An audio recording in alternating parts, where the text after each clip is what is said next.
আজকে আমি শেখাচ্ছি পুরুলিয়ার একটা অথেন্টিক রান্না, শাল পাতায় পোড়া চিকেন। তাহলে আগে দেখে নিই শাল পাতায় পোড়া চিকেন করতে কি কি উপকরণ লাগে।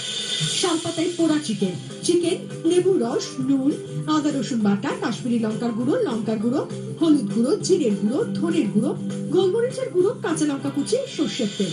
তার আগে আমাদের চিকেনটাকে ম্যারিনেট করবে। আমি তেলটা দিয়ে দিই, তেলটা গরম হতে থাকুক। তাহলে তো না কতটা তেল দেবো? ঠিক আছে, হয়ে যাবে তো। কারণ এর মধ্যে আবার তেল মাখাতে বেশ। আচ্ছা, ম্যারিনেট তুমি করে নাও তাহলে। প্রথমে আমি দিচ্ছি লেবুর রস। দিয়ে দাও।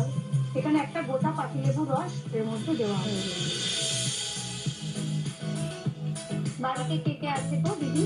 বাড়িতে করতে করতে বলো, কোনো অসুবিধা নেই। বাড়িতে আছে শ্বশুর মশাই, শাশুড়ি মা, আমি আর হাজবেন্ড। তুমি আর হাজবেন্ড, তাই তো? নুন দিলাম,